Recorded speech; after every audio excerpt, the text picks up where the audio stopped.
I'm Paul. I'm Hugh. Welcome to the Week in Westworld. So, a good episode this week, I think. Fantastic episode. I think it's probably my favourite this year. Yeah, I mean, we get to see ShogunWorld, which is Finally. like something that people have been looking forward to for a long time. And there's also a smaller section with Dolores and Teddy. There is. And then a very small bit sort of topping and tailing that, which is nevertheless interesting because it tells us or suggests some things or confirms some things that we have been thinking all along about the purpose of the parks. Exactly. Perhaps. But let's kick off with ShogunWorld. ShogunWorld's here. I really like this stuff. I think I've sort of been waiting for this sort of stuff to happen all series. All my life. All my life. I didn't even know what I was waiting for, but it was this. It was the horrible ShogunWorld. Brutality of ShogunWorld. Yeah, I have a bit of a question on that. So obviously, this episode we see Maeve and Lee Sizemore and Hector and Armistice. They're sort of captured. Hector looks good in Japanese stuff, by the way, don't you think? Hector looks good in handsome in everything, but I think, here's another thing that he looks good in. Yeah, we'll put a full list in the description. Yeah. So they get captured by the Ronin and people and his gang, who we saw at the end of episode 3. And then they enter ShogunWorld, which is sort of introduced as, for people who find Westworld a bit too tame. Yeah, I know. Which is quite funny. So it's sort of like gorier and sort of more intense is the idea. But as you've... Oh, go on, no, this is your point. Yeah, my point is, I sort of get that, but also it seems like if you were a bit bored by Westworld, ShogunWorld, you kind of have to go and do a lot of like tea ceremonies. You've got to like the ceremonies, you've got to like the tea ceremonies. You have to like dress yourself up very neatly. Like, I feel like it would be more boring. If you're the sort of person who's like, snore, got to kill another 6 outlaws today, I feel like dressing up for a sort of elaborate drinking ceremony wouldn't really be your thing. An elaborate drinking ceremony sounds all right, but it's just tea. Tea, yeah. But maybe that's why it's so violent, because maybe people just go, I'm bored of this. Maybe, yeah. Right. And we did see some proper gore. Like they said, for proper purveyors of gore or whatever, there's like some like steaming entrails and stuff like that. And like it's kind of later on, which we'll get to, a very horrible scene indeed. But yeah, so they are taken into this town, and one of the amusing and very interesting bits to begin with is I talked in the past about a kind of Shaun of the Dead moment when Maeve and Dolores kind of came past each other and sort of said hey, and then sort of walked off. But there's a sort of a slightly, or even more Shaun of the Dead moment in a way, isn't there? Yeah. Because they have this sudden realization. Well, they've met their sort of counterparts, because it turns out that they're sort of entering the town and they start to notice things looking a bit similar. The viewer might notice a familiar cover of a song. Yes. So Paint It Black playing on kind of, I'm presuming, traditional Japanese instruments, or at least some strings. Which heralds a scene that seems very familiar. Yeah, so back in the first episode I think, we saw this heist scene where Hector and his crew break into the Mariposa saloon and steal a safe, and it's sort of choreographed to Paint It Black, and it's very cool, very exciting. And then we see it repeated a few times throughout the series, kind of with different songs, kind of playing on the fact that it's the same thing over and over for Hosu and loops. And then in this world, we see the exact same thing play out again with slightly adapted dialogue and weaponry and stuff with these Japanese characters. And Lee Sizemore's basically like, look, it's not plagiarism if it's my work. Yeah, no, he's ripped off his own work, copied and pasted his own work into a different park. But it also raises the question that you sort of like, you realise that more and more that actually all these parks are sort of an insight perhaps into Lee Sizemore's head. That's true. It's kind of just his sort of, I don't know, fantasies or whatever. It's also like, sick puppy. It's I guess this sort of idea of it being an authentic experience is kind of false, because it's basically he's just copied and pasted a sort of stereotypical Western storyline into sort of the Japanese Edo period, which doesn't entirely make sense. Although another thing that doesn't entirely make sense, the weaponry. The arrows. Yeah, so in Westworld, we've talked about this before, how it's got this weird design where you shoot a gun at a human, it doesn't kill them, it just gives them like a paintball. If you shoot a gun at a host, it like flips a switch and kills them. How do you do that with arrows? Yeah, how do you do it with arrows? How do you do it with swords and those big sort of stick swords things? The stick thing he uses to hit that guy arrows, in the head. Maybe the heads could come off. Or they it's like still flip. gonna smart, but yeah, you can take someone in you the can have eye. someone's eye out with that still. But the swords, I mean, I don't know, do they sort of blunt themselves? Maybe they have to actually design the hosts. I would like to see that technology thoroughly proven before I got involved with that. Yeah, I mean, maybe that's why it's for the people who need a bit more risk than Westworld. Because you can actually die. Well, why did the Man in Black just not go there then? Yeah, I mean, I don't know why he's hanging out in boring old Westworld when there's, Shogun. Maybe he does spend a lot of time in Shogun. Maybe he does. Maybe that's where he is the rest of the time. Yeah. It's the same issues. The man in the black kimono. It's the same issues as in the original film in the 1970s. There's a medieval world, and there's a bit where a guy has a sword fight and then gets killed. But that's after the hosts have woken up. So anyway, it's the same issues. Anyway, back to the actual storyline. I mean, it's difficult because a lot of the things that are enjoyable in this episode is the world building, right? Like it's the kind of creation of ShogunWorld and us seeing ShogunWorld, and the actual plot is kind of a story from within ShogunWorld as well. Yeah. So the Army of Blood story? Yeah. So it's they've got a Ronin, haven't they? Well, so no, what we should mention first is just to specifically mention, I think, the kind of Maeve counterpart, who is Madame Akane. Yes, who's played by Rinko Kikuchi of Pacific Rim fame. Very good. And she's got a kind of, a young girl in her care, because they're an entertainment centre, like the same way that Maeve and the same way that Maeve's brothel was. Yeah, it's basically. They're like geishas. Madame Akane, exactly, looks after that, and Sakura is one of her kind of charges, who's obviously, is younger and she's had a bit of a bad time, and she kind of looks after her.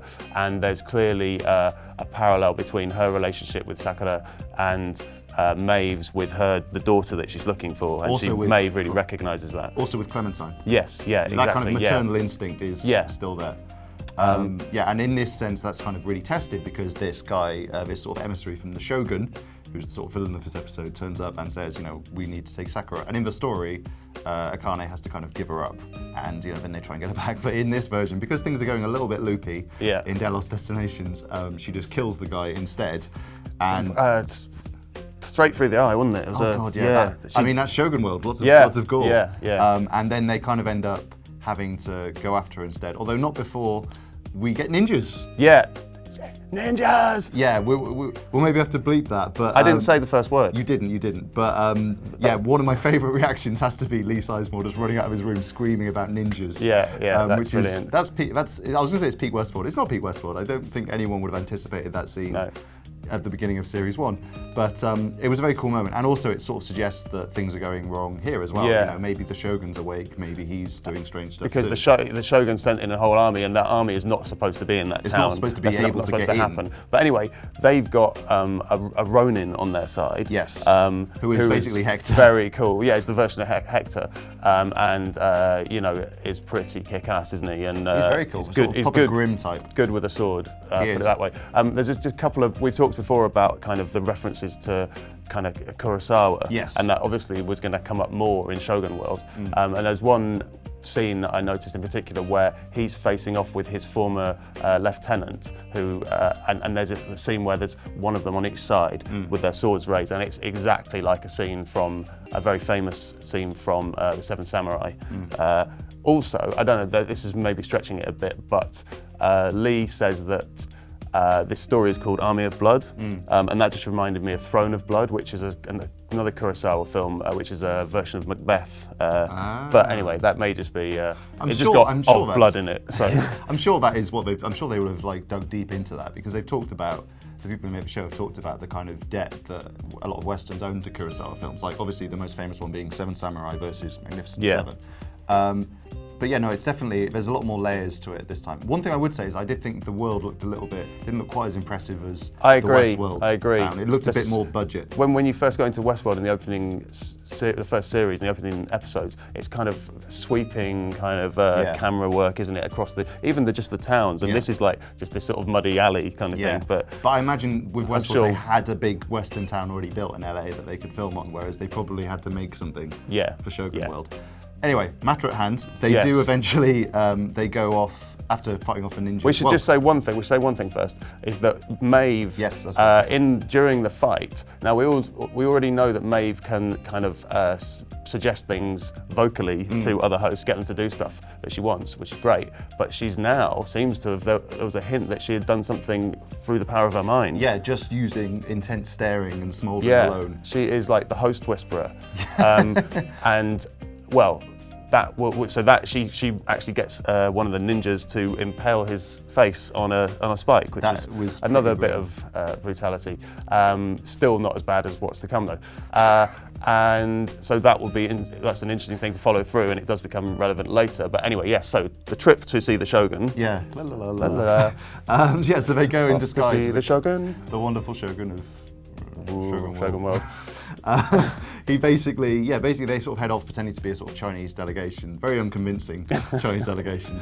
And on the way, a couple of things I just wanted to point out on the way. One, a horrible thing that I don't know what's going on there exactly, but have some theories, is that they see dead soldiers, don't they, with their heads in wicker cages. It's kind of a bit like the bees, you know, from the Wicker Man. Yeah. Kind of thing. Although bees could get out of those gaps.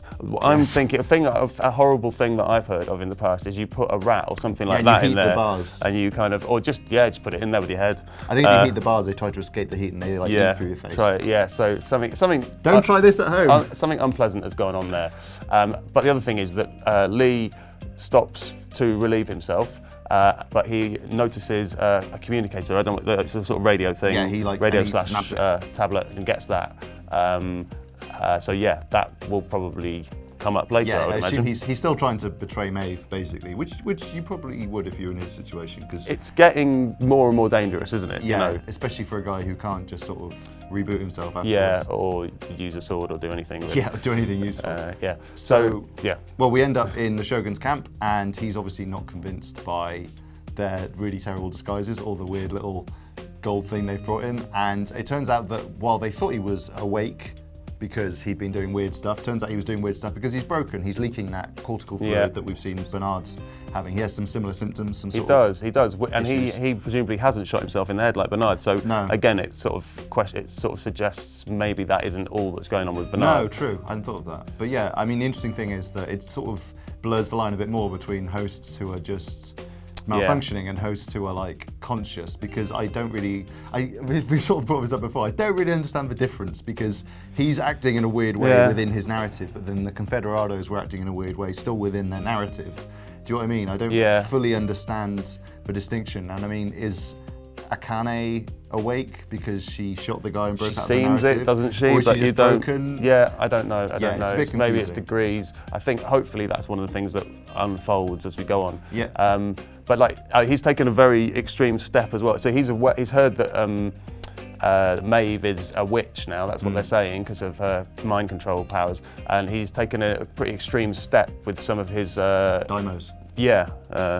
Nice. Thank you. To kind of stop them hearing her dangerous words, hasn't he? Yeah, he just lops their ears off. And they're not going to be wearing sunglasses. Kind of burnt them as well, I assume. Because otherwise, you can still hear through the hole. Yeah, it's just the actual stuff's inside. Like this just amplifies. So they had to kind of put them over. I do think it's kind of a horrible, gruesome moment, but it's a bit silly because most of the army aren't. Silly. It's a bit silly. You silly Shogun. Shouldn't have burned their ears. Because he still sort of gives orders to people who do carry them out. So some people must still be able to hear. And as we learn later on, I mean, not being able to hear Maeve's commands doesn't necessarily. No. But before that, so he's captured Sakura, who is Akane's Clementine. Akane's Clementine, and he wants them both to dance for him because they're the best dancers in the land. Yeah. He's also done something pretty extreme to her, though, hasn't he? That was kind of grim. That was quite I found that quite grisly in a way that all the other gore, like the steaming guts and stuff, wasn't. The idea of he sort of carved that cherry really tree in her back. That was kind of grim. But during that scene as well, we hear again a familiar monologue, don't we? Maeve's kind of monologue about going across the shiny sea to a new world, but it's Akane saying it. Yeah, and I thought it was so interesting. It's sort of it's a different play on the thing we saw earlier with Painted Black. You know, that sequence being repeated. This time it's dialogue, but also the first time it was played for laughs, and this time it's kind of emotional, right? Like it's sort of partly Maeve slightly questioning, I guess, her commitment to her daughter and to Clementine, and how much of that's her, how much of it's the program, but also kind of showing there's different meaning in the way that... It seems to have new meaning. Exactly. Doesn't it? Because if she is awake, as we think she is, then it is still what she wants. Yeah, exactly. It's what anyone would want. And I think that one of the things that has been interesting about this series is that just because you're told to do something doesn't mean that it doesn't make it more genuinely your choice. No. In a way. I'm sure that's going on with us real people. Yeah, exactly. You know. And this is just preordained dialogue. And not just because we, tried to plan out our discussion before. Yeah. But yeah, anyway, so that's quite a nice moment, quite a moving moment, and potentially a telling moment. Yes. And then the Shogun gets them out to dance for him. They're ready to go, sort of. I mean, they're not loving it. This is basically them. And then he shoves the sword through Sakura. Yeah, I mean, it's quite a shocking moment. It kind of makes sense in the context of the world they're in. But yeah, it's grim. And then obviously, poor old Akane has to kind of try and do her dance anyway. Yeah. And she sort of... You're not going to be feeling funky after that. You're not going to be feeling funky. She does all right, but she does okay. A bit stiff, I thought. Yeah. Not her best work. No, she not from what I heard. No, but she dances up to him, and I mean, you could see this coming a mile off, but that was okay. I was happy to see it. Yeah. Or well, you could see that she was going to do something. What she actually did, you could never have predicted. Yeah. Because she grabs a dagger out of her hair and shoves it in his neck. But then, there's a soaring motion, isn't there? And she's going through the jaw. It really is quite grim. So well done, Westworld. You've surpassed yourself. And it's true that ShogunWorld is potentially more gruesome than what we've seen before. Definitely. And then that whole storyline sort of ends off with the rest of the Shogun's army approaching, and they've sort of fought. How are they going to get out of this? And then Maeve's like, I found a new voice, let's use it. And she picks up a katana and she's all looking cool. And then that's the kind of point we leave off at. And then she does, she does her... she uses her psychic stuff, and they all kill each other. Yeah, but then we also see loads of, at the end, we see loads of people rushing in. Oh, I see, yeah, sorry. Yeah, so, but she, basically before that, she'd got a load of the existing soldiers there to basically kill each other and then kill themselves. She's using her psychic powers, or whatever we're calling them now, sort of non-vocal host whispering. But my only question about that was, well, you kind of knew you could do that. You've tested it out already a bit. Why didn't you do that before they killed Sakura? Yeah, I mean that. Or just ages ago. Yeah, I mean, considering she sort of worked it out from earlier in the episode when she killed that ninja, right? I think give it a go. If you're not sure, just give it a go. I guess maybe she kind of wasn't sure she did it the first time, and also she was taken slightly by surprise by the whole Sakura thing, like we all slightly were. But yeah, it is a bit of a... I imagine it's because looking back on the story it, had to be that way. Akane is going to be thinking, your timing was not as good as I would have liked. Yeah, it was not ideal in hindsight. But look, they could probably get Sakura fixed, right? That's true. They've got a couple of technicians That's true. Just sort of zip her up, use some of those lasery things. And finally we get to see her moves, hopefully. Fingers crossed.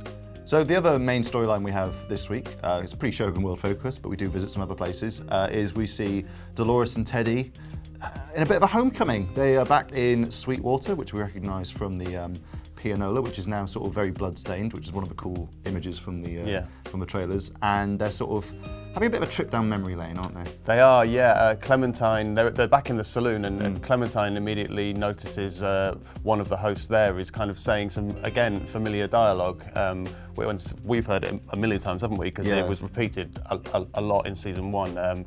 A stranger coming in and her saying, "Oh, not much of a rind on you. I won't try and do an accent." It's funny because she's basically just standing there in her usual spot amongst all the bodies and just parroting the same stuff, like an NPC in a video game. Do you know what I mean? Yeah. Like to go and chat, and they could deliver the same phrases over and over. And it's sort of interesting. I mean, when you sort of combine that with the whole Sakura stuff in the other storyline, it's interesting. This is almost like a little focus on Clementine and that kind of role she plays. I got a soft spot for Clementine still. Me too. She's been badly treated. No, but I like her dragging men around. Yeah, you do. I know. Well, just it's a bit of payback, isn't it, sort of thing. Yeah. And she's obviously, I think they've maybe upped her strength, because she seems really strong now. Yeah. But yeah, anyway, so it's a slightly poignant, I thought. It is, and it's sort of bringing us back to where this all started. Yeah. And also we kind of see, it's the kind of big moment between Teddy and Dolores that the series has been building to, which is him just saying, let's just pack it in. Let's settle down. Yeah, let's settle down. Go and live raise off the fat of the cattle. land. And then she kills the mood slightly, doesn't she, with a story about cattle disease, blue tongue, and how they ended up burning all the animals to get rid of animals, it. Yeah. The interesting thing about that is that mood that's killer. presumably something that didn't happen because it's all backstory, right? And I wonder if that is something that's been built, that's like one of her backstory cornerstones, something that's been built into her to make her a bit ruthless, like beneath the surface. So that she could go on to be Wyatt. Yeah, basically. I don't know, because it seems like an oddly like grim thing to have made up and stuck in somewhere. Yeah, although she's getting grimmer and grimmer, isn't she?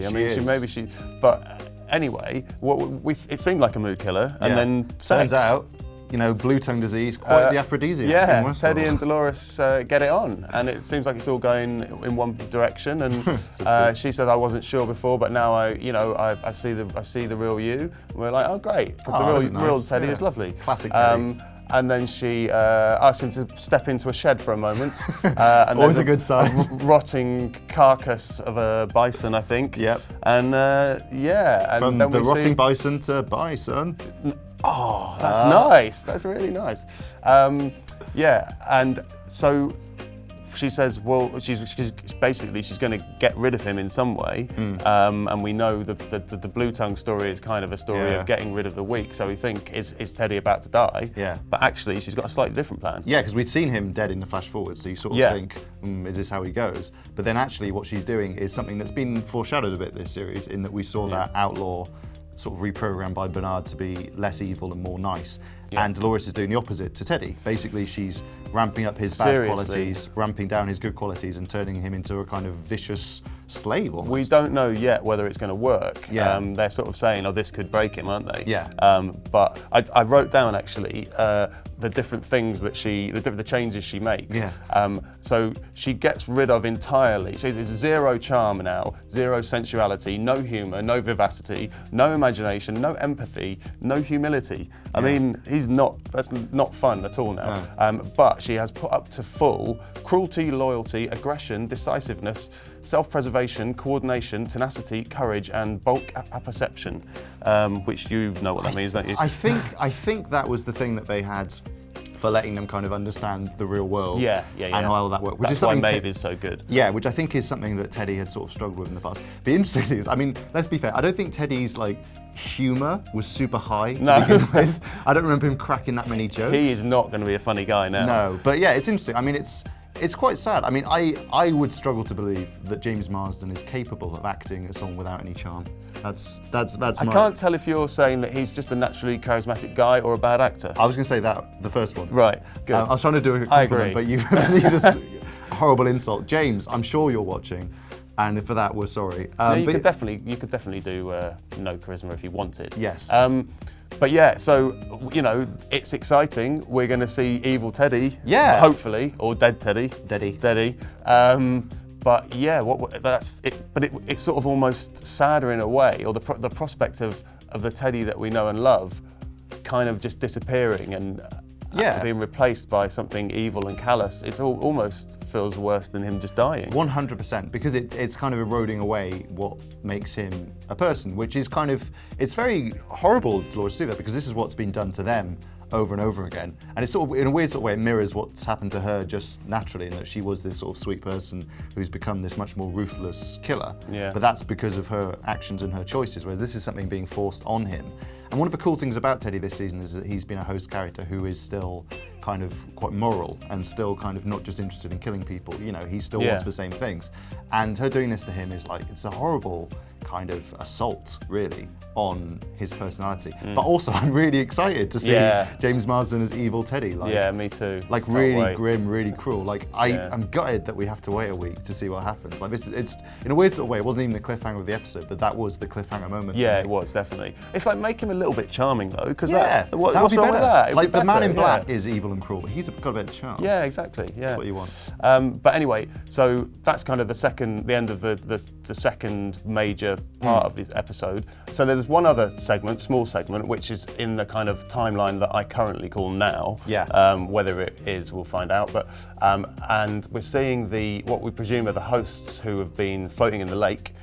being dragged into the tunnels and sort of processed. And we see Teddy there, so we're pretty sure they're all wet as well. So we're pretty sure that that's what's going on. And one of the technicians is taking out their brain dongles and makes a discovery, which is well, a shocking discovery as far as they're concerned. Yeah, because the thing that Delos cares most about is the intellectual property and the data that's been gathered by these hosts. So, you know, some humans getting killed, whatever, some hosts getting killed, forget about it. But these hosts are not only being killed, but about a third of them are wiped, so they're like brand new off-the-shelf brains, which is not very useful. They've lost a lot of the code that's been in them, a lot of the data. And this is like a nightmare for Delos. They've lost a third of their He's saying IP. we've lost a third of our intellectual, our IP, our intellectual property, yeah. Yeah, and it's a bit mysterious as to how this would have happened, also why it hasn't happened to everybody. And you wonder, is it related to this weapon that we've heard about in earlier episodes? You know, could that be something that does that to people? Is it a way that they've killed people? Is it something to do with, say, with Teddy, where they massively changed the personality and that it was warned that that could Well, you do crash? wonder now whether, like, Teddy turning evil is somehow what's got him into the position of lying face down, floating in the lake. Okay, it would be a bit of a, like, damp squib, no pun intended, if it turned out that he just broke immediately and they had to throw him in some water. So I'm assuming he is evil for a bit and then something happens. I really hope so. Yeah, but it is interesting. But then the interesting thing about it as well is that we see Bernard sort of standing there overlooking it, and it's a bit mysterious. I don't know. The camera sort of focuses in as they're saying, you know, what's happened here, and to me there was an implication in the direction that maybe Bernard is somehow behind this, or it's related to him in some way. Yeah, and we still don't know exactly how much this version of Bernard remembers or how much he's done, because you know we're seeing him in different time periods. I don't think he knows what. Yeah, exactly. So it's a bit mysterious, but it's kind of intriguing. I mean, it's definitely less sort of whiz bang than definitely less whiz bang than things like ShogunWorld and, you know, sort of Teddy turning evil. But it's these sort of creeping little mysteries and this sort of clever timeline thing that I think has been one of the interesting things they've done this year. Yeah, no, absolutely, and it will clearly become relevant in further episodes. Speaking of which, that's all we've got time for this week. So we'll be back next week to talk about episode 6. I'm very excited. And yeah, in the meantime, you can check out all our Westworld coverage and other TV and film coverage on radiotimes.com. And I will bid you adieu. See you next week.